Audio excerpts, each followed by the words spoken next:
Assalamualaikum warahmatullahi wabarakatuh. Selamat bertemu lagi dengan saya Selamat Mulyanto dalam video pembelajaran konstruksi dan utilitas gedung. Pada kesempatan ini saya akan menjelaskan tentang gambar denah. Untuk itu jangan lupa untuk subscribe and like pada channel ini. Dan untuk lebih jelasnya mari kita simak video pembelajaran berikut ini.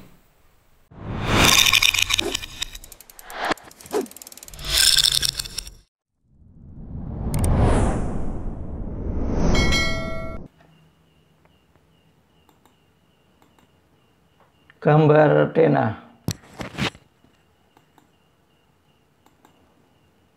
Apa itu pengertian daripada gambar denah? Jadi, denah adalah gambar tampak atas dari suatu bangunan yang terpotong secara horizontal atau mendatar dengan jarak 1 meter dari ketinggian plus minus 0,00, di mana pada bagian atas bangunan tersebut dihilangkan. Jadi yang dinamakan dengan gambar denah itu adalah kalau itu suatu rumah itu dilihat dari atas ya, tetapi dipotong secara horizontal atau secara mendatar dengan ketinggian 1 meter dari lantai, sehingga bagian atasnya itu tidak ada, itu dihilangkan. Itu yang dinamakan dengan gambar denah. Nah, gambar denah itu akan memberi penjelasan tentang pemisahan antar ruangan yang satu dengan yang lainnya.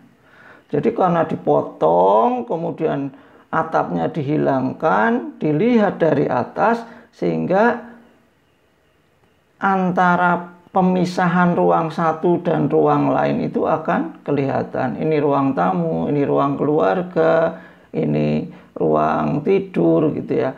Termasuk seluruh elemen yang terdapat pada setiap ruangan. Elemen yang ada di setiap ruangan itu apa toh? Jadi misalnya ya perabot, furniture. Kalau di ruang tamu ada meja kursi ruang tamu, di ruang keluarga ada meja kursi untuk santai-santai dengan berkumpul keluarga, di ruang makan ada meja kursi makan dan lain sebagainya. Nah, selanjutnya bahwa yang namanya denah ini dapat menjadi dua jenis. Apa saja? Yang pertama adalah denah arsitektural. Apa itu denah arsitektural? Jadi denah arsitektural adalah denah yang menunjukkan penataan atau tata letak furniture, mebeler, dan tata ruang interiornya. Jadi pada denah arsitektural, kalau tadi suatu rumah dipotong 1 meter, dipotong mendatar ya, 1 meter dari lantai dilihat dari atas. Ini kalau di denah arsitektural itu perabotnya kelihatan, penataan daripada furniturnya, tata letaknya itu akan kelihatan, di mana mejanya, kursinya di sebelah mana. Kalau di ruang tidur ada single bed, letaknya di pinggir dinding atau di tengah, itu akan kelihatan. Itu namanya denah arsitektural. Nah, contohnya yang namanya denah arsitektural itu adalah gambarnya seperti ini. Jadi di sini kelihatan. Di ruang tamu ini akan kelihatan, oh ini kursi tamunya seperti ini, mejanya seperti ini. Di kamar tidur ini single bednya kelihatan. Kemudian di ruang keluarga ini akan kelihatan. Di ruang tidur yang single juga kelihatan, yang sini double kelihatan. Kemudian di sini meja makannya penataannya seperti ini ya. Kemudian di dapur di sini ada kompornya, di sini ada basin tempat wastafel untuk cuci piring dan lain sebagainya, itu akan kelihatan. Sehingga nantinya kalian tuh harus tahu ukuran-ukuran dari perabot ini supaya bisa menggambar, supaya gambarnya proporsional gitu ya. Kalau single bed ini ukurannya berapa, kalau double berapa. Termasuk di sini di setiap ruangan ini, di sini harus ada keterangannya, ruang tamu elevasinya berapa, ukuran ketinggian lantainya itu berapa, teras gitu ya. ketinggiannya berapa. Biasanya teras itu ketinggiannya minus 0,05. Jadi kemudian kalau ruang tamu, ruang tidur, ruang keluarga itu biasanya sama, ruang makan ketinggiannya adalah plus minus 0,00. Kenapa kok harus turun? Kalau dari ruang tamu ke teras ya supaya kotoran dari teras ini tidak masuk ke ruang tamu. Begitu juga di kamar mandi WC ini juga ketinggian lantainya harus turun. Kenapa ya? Supaya air dari kamar mandi tidak masuk ke ruangan keluarga. Nah, setiap perbedaan ketinggian ini maka di sini harus ada garisnya. Perbedaan tinggi lantai antara teras dengan ruang tamu di sini ada garisnya. Perbedaan tinggi lantai antara ini yang belakang dengan ruang dapur ini juga harus kelihatan. Tetapi kalau ketinggiannya sama, di sini ada kamar tidur, di sini ruang keluarga, di sini karena ketinggiannya 0,00, di sini 0,00 nggak ada garisnya. Begitu juga di sini, begitu juga di sini, gitu ya. Sini keterangannya dibuat seperti ini. Ruang keluarga ketinggiannya berapa, ruang makan ketinggiannya berapa, termasuk di sini adalah kalau di taman ini ada yang namanya simbol-simbol daripada taman ya, pohon ini juga harus kelihatan di sini. Di sini juga ya kelihatan. Kemudian ini simbol dindingnya juga harus ditunjukkan, simbol dinding arah pintunya bukanya kemana, ini kelihatan bukanya seperti ini. Di sini bukanya seperti apa, ini ke sana kelihatan.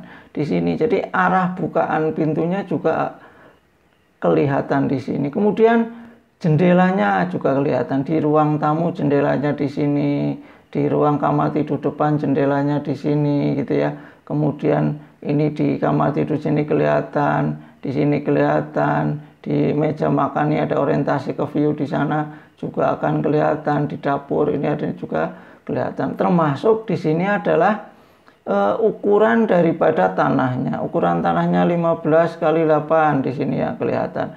Ukuran masing-masing ruang. Ini ruang dapur ukurannya adalah 2,5 kali 2 misalnya. Kemudian kamar tidur ukurannya 2,5 kali 2,5 misalnya. Kemudian ini ruang tamu ukurannya berapa, ini 2,7 dikalikan dengan panjang ini ke sini, ini sekitar 3 meter dan seterusnya itu harus kelihatan pada denah arsitektural. Nah, untuk selanjutnya apa yang harus diperhatikan saat menggambar denah arsitektural? Maka yang harus diperhatikan adalah simbol-simbol furniture yang akan digambar. Jadi kalian harus tahu simbol-simbol tadi. Kalau misalnya kloset seperti apa, kemudian bak mandi seperti apa, kemudian meja makan, kursi, kemudian meja kursi dapur, meja kursi untuk ruang keluarga, kemudian tempat tidur single, tempat tidur double, itu harus tahu simbol-simbolnya. Kemudian yang kedua, ukuran dan keterangan nama gambar. Jadi ukuran daripada masing-masing ruang, kemudian ukuran luas bangunan, ukuran daripada tanah harus tahu, termasuk nama gambarnya tadi. Ruang makan, ruang keluarga, dapur itu harus jelas. Kemudian simbol dinding, jadi simbol dinding itu ada yang diarsir 2 gitu ya, miring dengan 0,1 atau 0,2, ada juga yang di blok, nanti juga harus kelihatan. Kemudian luas bangunan dan luas ruang tadi yang sudah saya sampaikan. Kemudian skala gambar, nih skala gambarnya harus tertulis di situ. Jadi khusus kalau gambar denah ini ya, gambar denah ini biasanya skalanya 1:100, sama dengan gambar tampak, sama dengan gambar potongan, sama dengan gambar denah fondasi, sama dengan gambar denah rencana air bersih, air kotor, dan lain sebagainya. Kemudian yang selanjutnya proporsi gambar terhadap kertas. Jadi kalau besok untuk job pertama ini nanti kalian disuruh menggambar dengan menggunakan ukuran kertas A3, di mana nanti gambar denahnya itu diletakkan di pojok kiri sebelah bawah, sehingga harus proporsional. Kertasnya ukurannya A3, gambar denahnya berapa, kemudian dibagi dulu. Karena nanti dalam kertas A3 itu mau digambar berapa gambar, atau misalnya 4 ya harus dibagi 4 dulu supaya nanti proporsional. Kemudian yang selanjutnya simbol-simbol daripada arsitektural. Jadi seperti yang tadi saya jelaskan di denah. Jadi kalau ada kendaraan, simbol kendaraan seperti apa, simbol pohon seperti apa, dilihat dari atas. Kemudian rendering atau warna atau bayangan. Ini yang harus diperhatikan ketika menggambar denah arsitektural.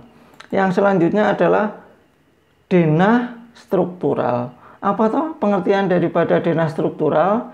Jadi denah struktural adalah denah yang tidak menunjukkan penataan atau tata letak furniture, meubilet dan tata ruang interiornya. Jadi kebalikannya, kalau tadi kelihatan furniture penataannya, perabotnya, tetapi kalau di denah struktural nggak akan kelihatan. Untuk lebih jelasnya mari kita perhatikan contoh gambarnya ini.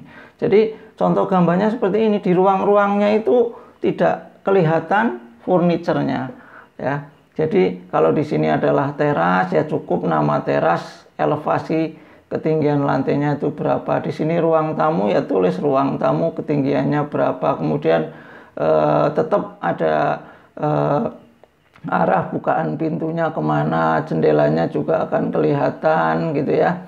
Kemudian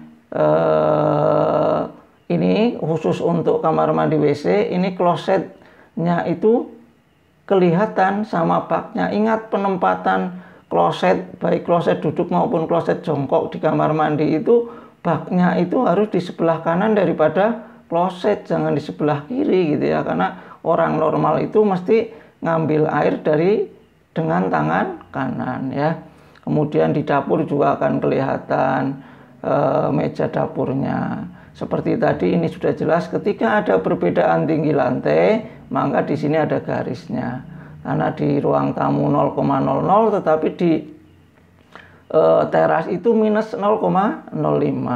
Kemudian di sini dapur dengan ruang keluarga ketinggiannya beda, sehingga di sini ada garisnya. Kemudian ruang keluarga dengan kamar mandi WC di sini juga ada garisnya. Sehingga harus kalian perhatikan hal-hal seperti ini, termasuk organisasi ruangnya gitu ya. Jangan sampai kalau misalnya kamar tidurnya 2, kemudian tata letak kamar mandi WC-nya di belakang. Jadi nanti dari segi efektivitas efisiensinya kurang. Tapi ketika ada 2 kamar tidur, kemudian kamar mandinya 1, ya sudah ditaruh di tengah saja ini, supaya yang di kamar belakang dan di kamar depan itu mudah gitu ya. Tapi untuk yang lain prinsipnya sama, ini ukuran daripada luas tanah, ukuran daripada bangunannya itu sama akan kelihatan. Nah, selanjutnya yang harus diperhatikan saat menggambar denah struktural yaitu ukuran dan keterangan nama gambar, tadi sudah saya jelaskan. Kemudian simbol-simbol dinding struktural, tadi simbol dinding itu seperti apa gitu ya.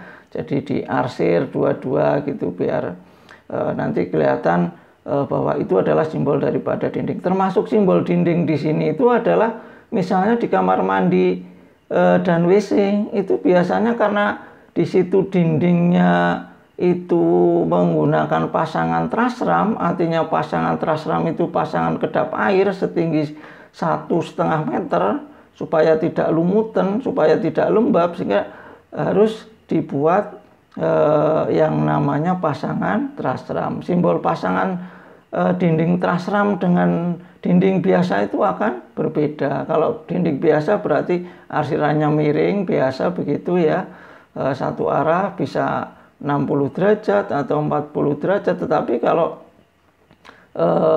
trasram itu silang gitu ya. Kemudian yang selanjutnya luas bangunan dan luas ruang. Jadi jelas ukurannya. Kemudian skala gambarnya sama dengan denah arsitektural. Proporsi gambar juga harus diperhitungkan dengan kertas yang digunakan. Kemudian modul, grid ruang. Yang selanjutnya adalah kita akan berbicara tentang bagaimana merencana dan menggambar denah bangunan. Yang pertama tentang merencanakan denah. Nah, hal-hal apa saja yang perlu diperhatikan pada saat merencanakan dan menggambar denah? Yang pertama yang harus diperhatikan ketika kalian merencana denah itu adalah fungsi ruang. Jadi kalian harus tahu ketika kita merencanakan denah rumah tinggal, yang namanya fungsi ruang tamu itu untuk apa toh? Nah, fungsi ruang tamu itu untuk menerima tamu, sehingga ya mestinya ruang tamu ditempatkan di depan supaya orang itu mudah gitu ya. Kemudian ruang keluarga fungsinya untuk apa? Ruang keluarga fungsinya untuk tempat berkumpulnya keluarga, sehingga mestinya ruang keluarga itu ditempatkan dekat dengan ruang tidur. Jadi kamar tidur itu menghadap ke ruang keluarga supaya mudah menjangkaunya. Kemudian fungsi dapur dengan ruang makan itu mestinya juga harus dekat. Garasi dengan pintu gerbang masuk itu juga mestinya juga harus dekat. Nah, yang selanjutnya adalah susunan ruang tadi. Misalnya susunan ruang dari depan, ada pintu masuk, misalnya ada carport, ada teras, ruang tamu, ada ruang tamu, setelah ruang tamu, ruang keluarga. Di dekat ruang keluarga itu harus menghadap, misalnya menghadap kamar tidur, kemudian ada lagi yang namanya ruang makan harus dekat dengan dapur dan lain sebagainya. Ini susunan ruangnya harus tahu. Kemudian sirkulasi ruang, jadi jendela, roster, boven itu. Jadi di mana penempatan jendela yang tepat supaya terjadi sirkulasi yang bagus gitu ya. Jadi di samping memikirkan tentang segi arsitekturalnya, dari segi keindahannya juga harus mementingkan sirkulasi ruang, pencahayaan, kemudian ada sirkulasi udara dan lain sebagainya.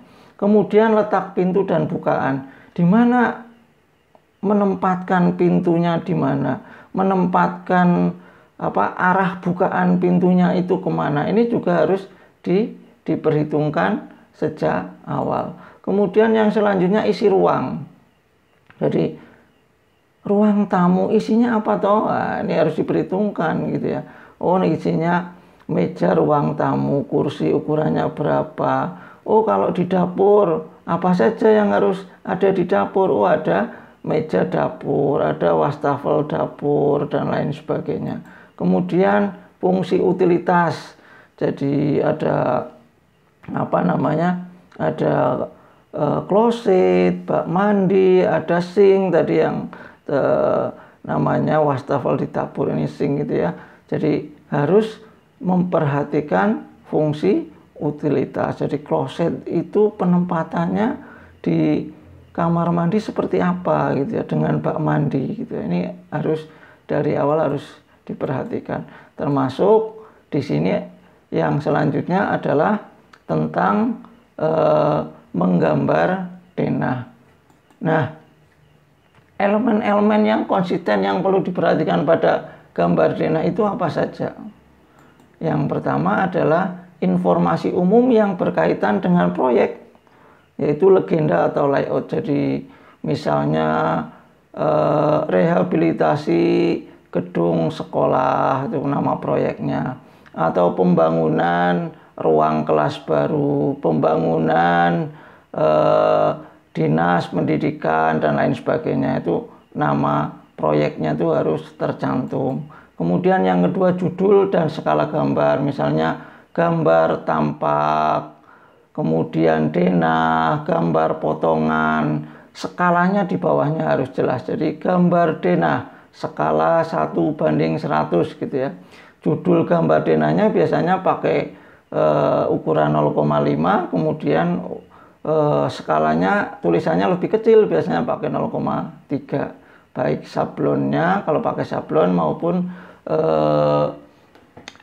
rapidonya. Jadi judulnya pakai 0,5 tapi skalanya pakai 0,3. Kemudian yang harus diberikan tebal tipis dan tipe garis yang digunakan. Contoh misalnya, kalau menggambar denah maka ukuran tebal garis untuk gambar dindingnya itu, garis dindingnya itu 0,3.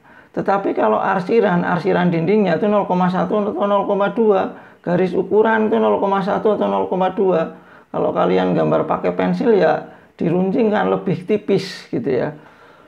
Kemudian kalau garis potongan itu pakai 0,5 lebih tebal, strip, titik strip itu namanya garis ukuran. Kemudian yang selanjutnya arah mata angin. Jadi harus jelas arah mata anginnya supaya nanti tahu orangnya itu. Kemudian yang selanjutnya nama ruang, seperti tadi yang saya sampaikan ketika ada contoh gambarnya, nama-nama ruangnya, kemudian nomor ruangnya, kemudian elevasi, ketinggian lantai itu harus jelas sehingga tukangnya besok ketika membangun itu tahu gitu ya, ketika masang pondasi, masang lantai itu sudah tahu mengukur dengan menggunakan water pass ketinggiannya itu berapa. Kemudian garis as kolom ya. Ini supaya memudahkan, jadi ada garis as kolomnya. Kemudian ukuran dimensi panjang lebar setiap ruangan. Jadi ukuran masing-masing ruang di denah itu harus tercantum. Kemudian yang selanjutnya adalah tentang ukuran dimensi panjang lebar keseluruhan. Jadi tadi luas, ukuran panjang bangunannya berapa, lebarnya berapa, kemudian ukuran yang namanya panjang tanahnya berapa, lebar tanahnya berapa, ini harus jelas. Kemudian gambar simbol tampak dan potongan bangunan gedung. Yang selanjutnya referensi pemotongan, detail khusus pemotongan dinding atau wall section. Nah, kemudian yang selanjutnya sama dengan arsitektural bahwa simbol pintu, dinding, kolom itu ya harus kelihatan tanaman. Jadi kolom itu juga harus kelihatan kotak di masing-masing pertemuan dinding itu gitu supaya nanti ketika proses pembangunan itu tukangnya tahu di mana harus ada kolom. Di RAB juga supaya mudah nanti untuk menghitung beton kolomnya itu. Kemudian yang selanjutnya simbol floor drain atau roof drain ini di kamar mandi, kemudian di dapur misalnya itu harus jelas juga. Kemudian tipe partisi ini juga perlu untuk dicantumkan. Yang selanjutnya adalah tentang referensi daripada detail ruang. Anak-anakku sekalian, nah nanti setelah tadi saya jelaskan, nanti saya harapkan kalian bisa mengerjakan tugas yang pertama ini karena sudah berapa pertemuan hanya teori terus. Nah, untuk pertemuan kali ini maka nanti ada tugas merencana gambar denah. Tapi gambar denahnya gambar denah yang struktural saja. Jadi silahkan nanti kamu bisa cari referensi di internet, di buku, di mana saja begitu. Tapi minimal ketentuannya seperti ini. Jadi luas bangunannya minimal 80 meter persegi.